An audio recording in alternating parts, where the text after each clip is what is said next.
Hola amigos, estamos en Perspectiva Política, hoy con un tema de gran actualidad que es la crisis en el Poder Judicial. Los invitamos a quedarse con nosotros.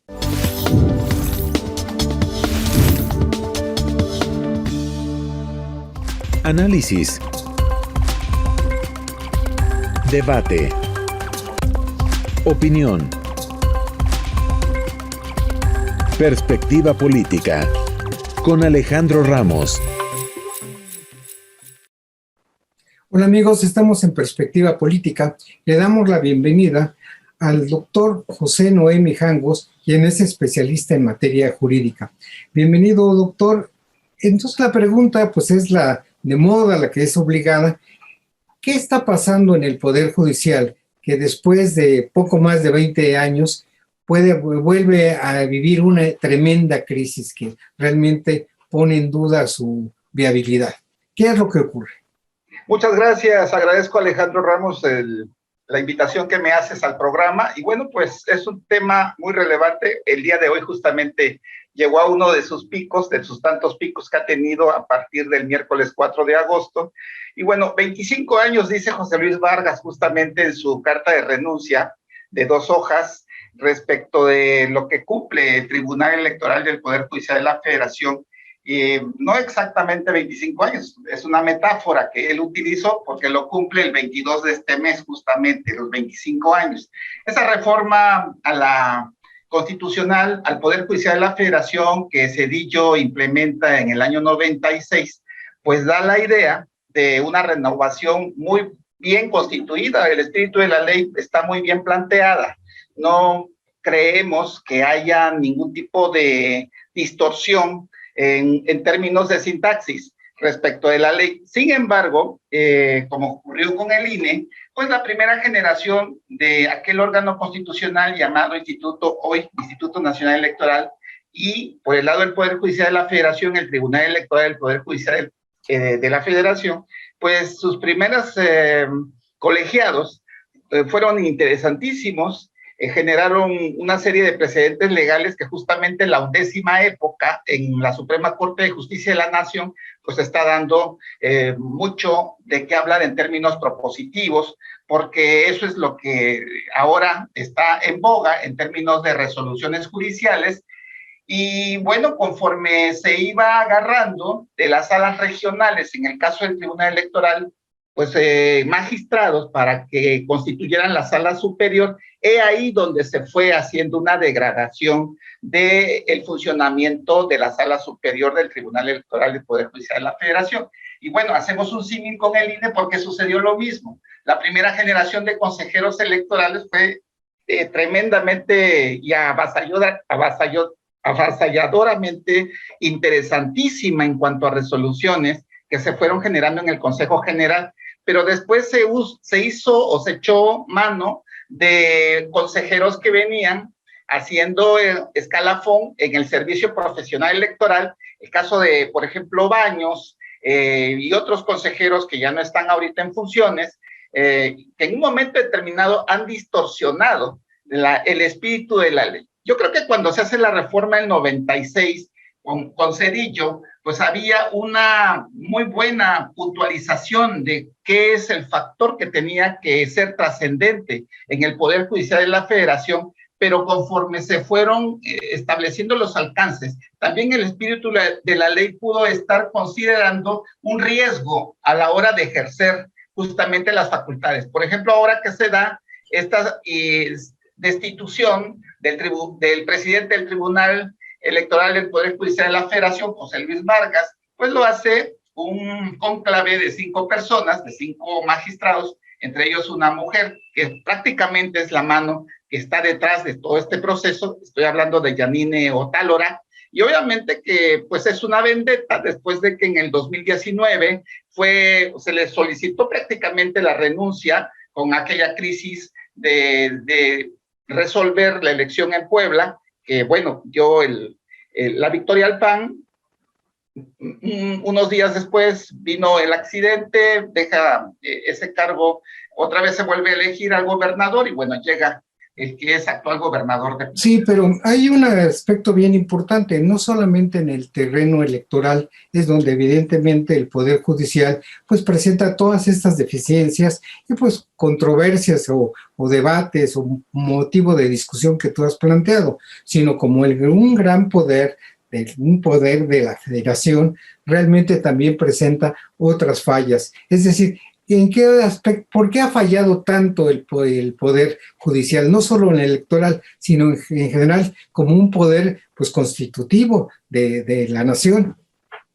Bueno, la Suprema Corte de Justicia, en la reforma del 96, le daba facultades exclusivas supremas al Consejo de la Judicatura Federal, al grado de meter mano incluso en el Pleno de los Ministros. Vino una reforma posterior del 99 que le quita facultades al Consejo de la Judicatura Federal para que meta mano dentro del Pleno de los Ministros. Solamente se aboque a los demás tribunales que forman parte del Poder Judicial de la Federación, entre ellos los colegiados, y otro tipo, como por ejemplo, otros especializados como el Tribunal Electoral del Poder Judicial de la Federación.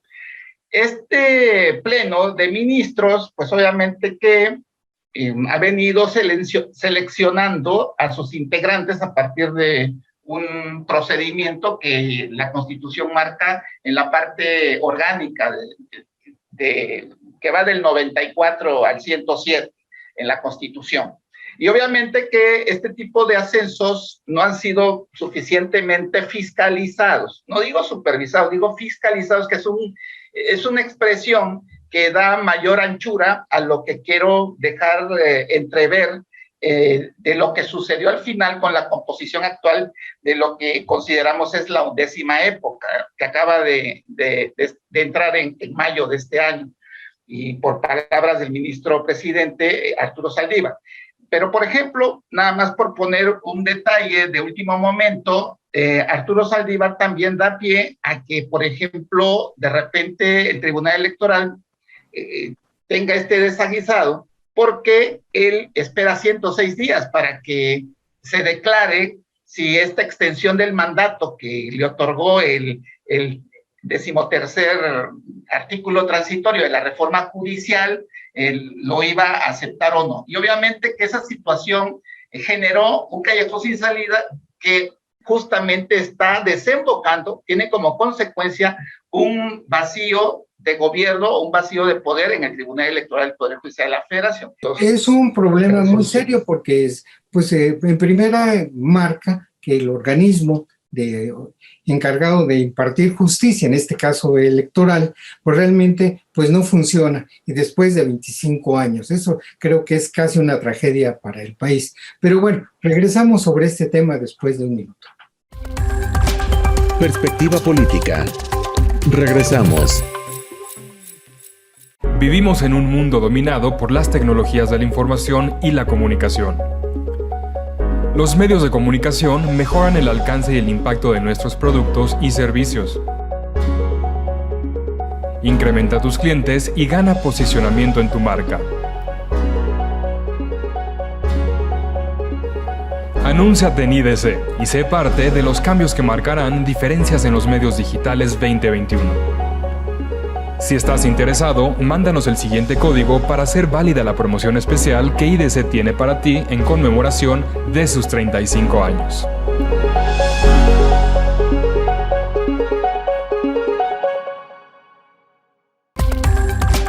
Perspectiva política. Continuamos.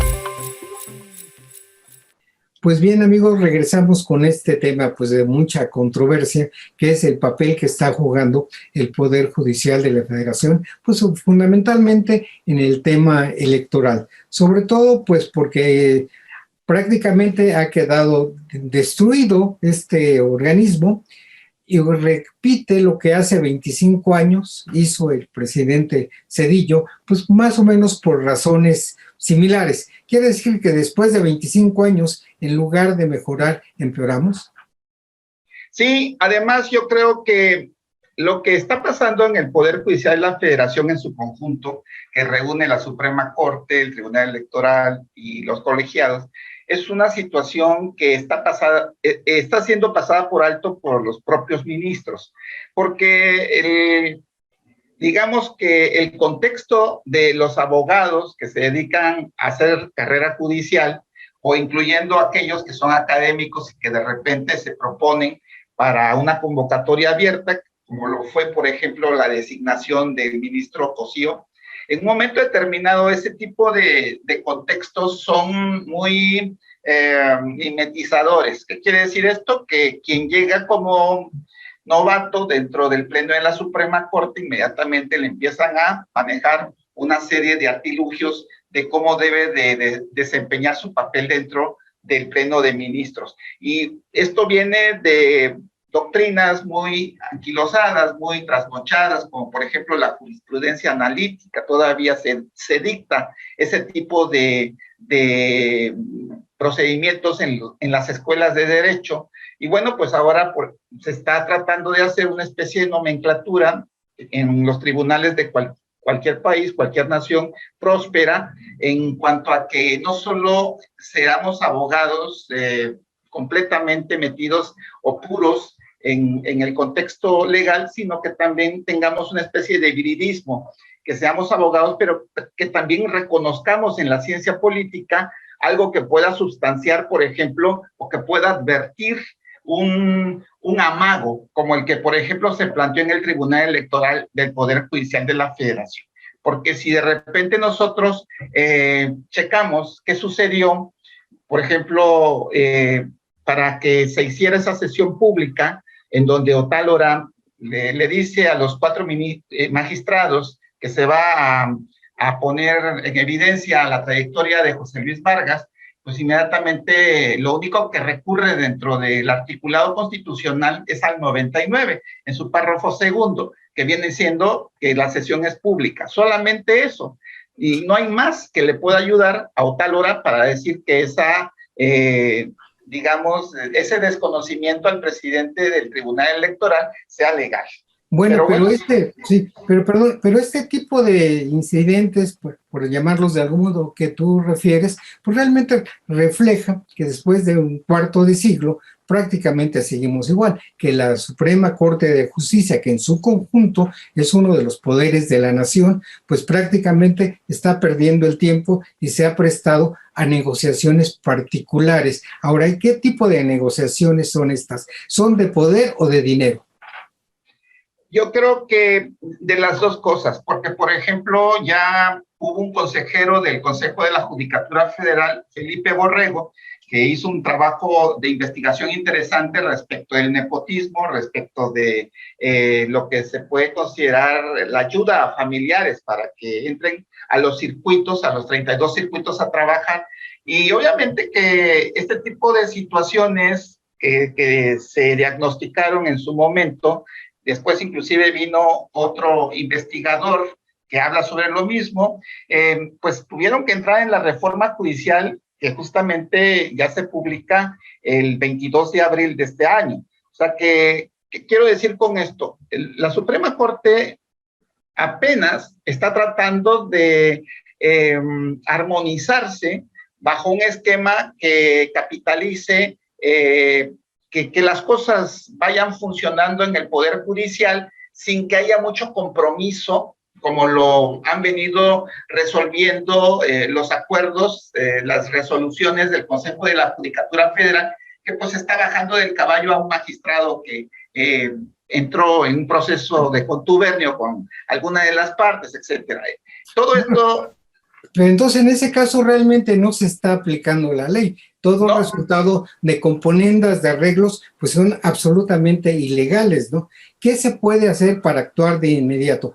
¿De disolver otra vez la Corte como ocurrió hace 25 años? ¿Eso funcionaría o no?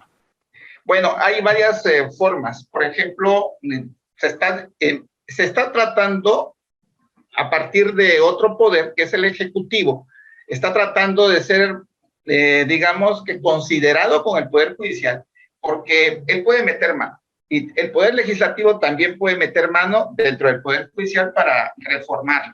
Pero están tratando estos dos poderes como testigos del que tienen enfrente de que se autorregule. Por eso de repente, cuando se habla esto ante medios de comunicación, los propios comunicadores dicen, no, pues pedirle eso al Poder Judicial es prácticamente hacer que ese poder se pierda más en el laberinto que ya se comprometió desde hace muchas décadas. De hecho, y épocas además, porque bueno, estamos hablando de que en mayo apenas se inaugura la 11ª época, y las 10 décadas anteriores, pues obviamente que ha sido peor todavía el proceso de cómo encaminan sus funciones los que están comprometiéndose en el ascenso vertical del Poder Judicial Federal. Entonces, si no se autorregula, el presidente le está concediendo, hasta donde yo veo el proceder de él en las mañaneras, un tiempo más o menos elemental, básico, para que se autorregule. Por ejemplo, el hecho de que el presidente el ministro presidente llame a José Luis Vargas y después a Reyes. Perdón, eso está bien, pero eso también de alguna manera rompe el pacto federal y les da, digamos, nueva manga ancha a los ministros, a los integrantes de la Suprema Corte de Justicia de seguir actuando como lo hicieron en los últimos 25 años. Bueno, de ser así, pues quiero que nos comentes, pero vamos a hacer un corte de 1 minuto, por favor. Perspectiva política. Regresamos.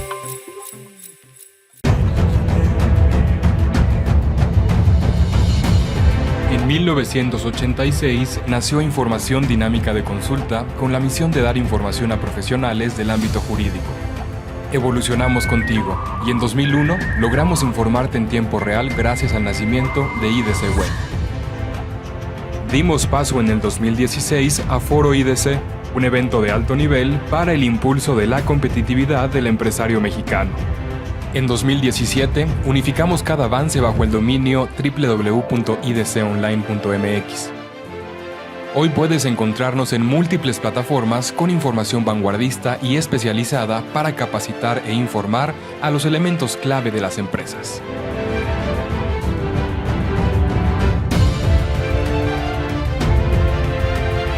A 35 años de nuestro nacimiento, ha sido un honor acompañar tu labor de llevar a México al futuro.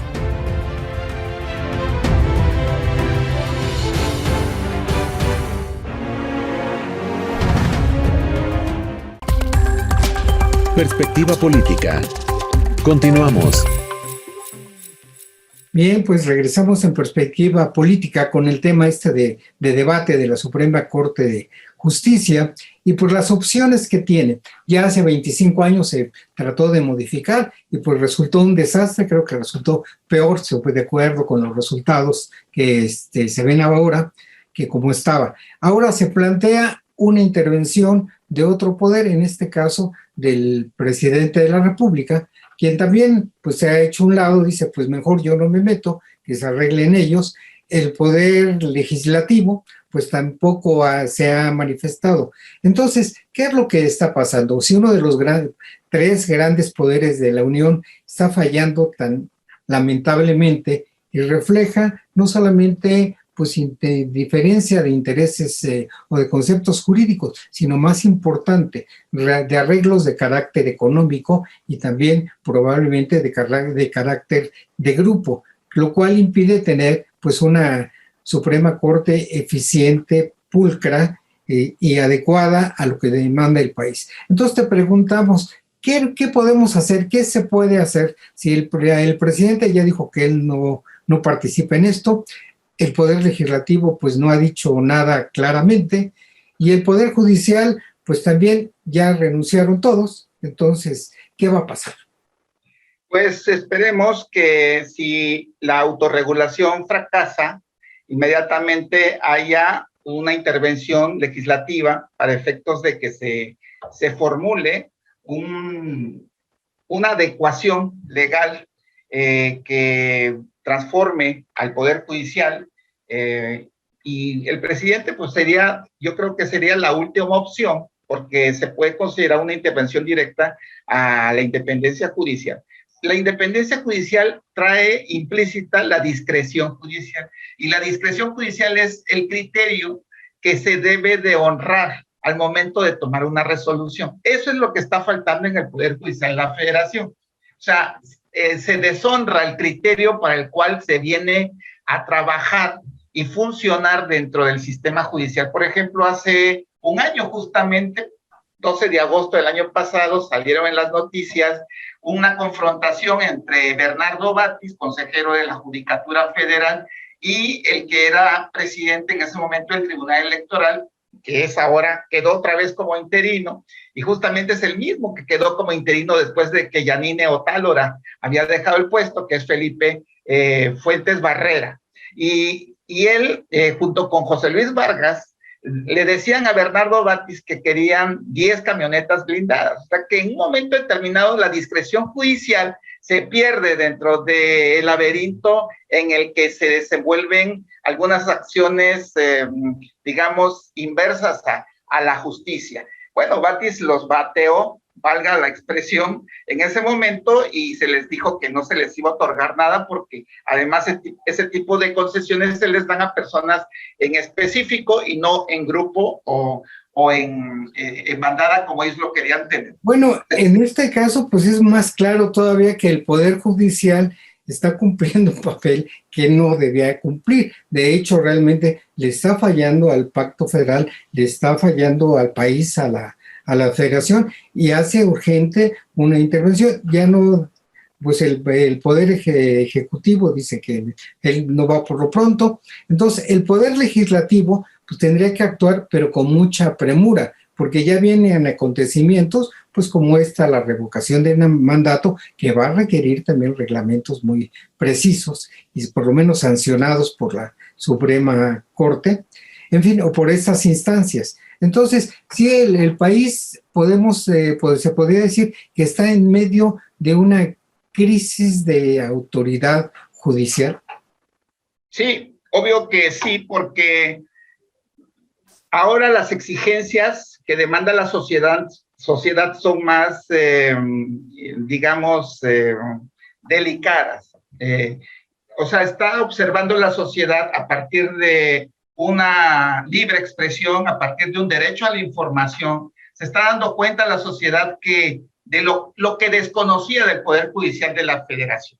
Y poco a poco se va descubriendo que es un entramado de digamos, acciones que corrompen el interior de su estructura, los ascensos.